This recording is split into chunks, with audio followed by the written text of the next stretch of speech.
Isipin at ikurap mo lamang ang iyong mga mata ng 7 beses upang lagi kanyang gustong kasama o lagi kanyang gustong makita.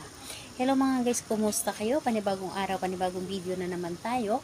And sa araw na ito ay isa na lang video ang aking tuturo sa inyo ng simpleng gabay o simpleng pamamaraan na makakatulong sa atin. At bago ang lahat, gusto ko lang mag-disclaimer sa mga taong hindi naniniwala at hindi gusto ang mga kagaya nitong video. Please skip this video and maghanap kayo ng videos na gustong gusto nyo dahil ang video na ito ay para lamang ito sa mga taong naniniwala and gusto mag-try. Sa lahat po ng mga nagko-comment dito sa aking video dito sa loob ng aking channel, mag-ingat sa lahat ng mga nagre-reply sa inyo na dinadala kayo sa kanilang WhatsApp and Imo app upang makaiwas po tayo sa scam. Ngayon po ituturo ko sa inyo paano kanya laging gustong makita, paano lagi gustong makasama, lagi kanya iniisip, yung tipong kapag hindi kanya nakikita o hindi kanya nakakausap, lagi siyang balisa, yung maghahanap siya ng paraan para makasama siya or makasama ka, maghahanap siya ng paraan para makausap ka. So, yun po ang kanyang mararamdaman. So, dito po is wala tayong dapat na ihanda kundi sarili mo lamang. So, sarili mo lamang, kailangan mo lamang dito na mabuo ang inyong loob, buo ang inyong tiwala at paniniwala sa paggawa ng isang ritual. Dahil sa isang ritual is kailangan talaga dito ang inyong tiwala. Dahil kapag wala yung tiwala ninyo at paniniwala, hindi ito gagana ang inyong ginawa. So, kailangan talaga is buo po talaga yung paniniwala ninyo para mas mabilis ito na gumana ang mga ginagawa ninyo. So, dito po, kapag ready ka na, pwede mo na itong umpisahan. So, ang gagawin mo lamang dito, so, napakasimple lamang.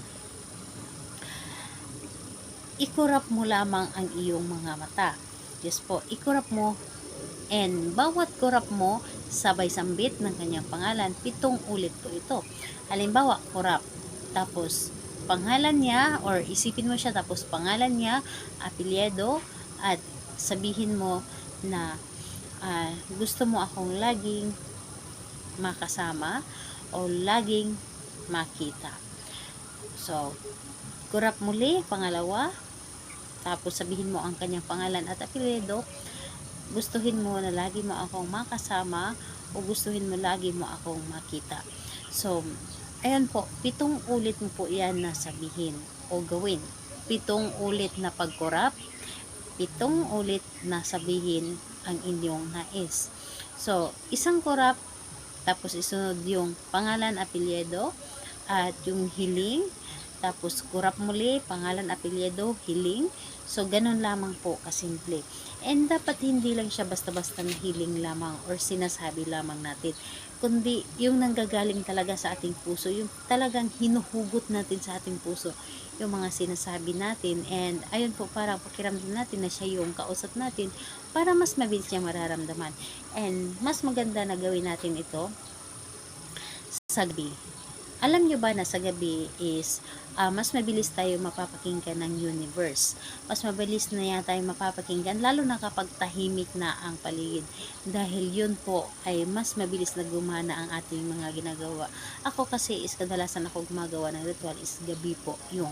Yung tulog na po lahat, sobrang tahimik na ang paligid and mag-isa ka lamang. Or kahit may kasama ka pero tulog na yung kasama mo. Yun po, yung nanggagaling talaga sa iyong puso ang inyong gagawin. So, ayun po, yun lamang yung aking ituturo sa inyo sa ngayon. And ayun po, kurap, pangalan niya, apelyido, gustuhin mo na lagi mo ako makikita o gustuhin mo ako laging makasama o makausap. So, ayun po, yun po ang inyong gagawin. So, kailan ito pwedeng gawin? Sa kahit anong araw at oras, pwede po. Pero maire-recommend ko po sa inyo ang gabi. Salamat po sa inyo. Bye bye everyone. God bless us all.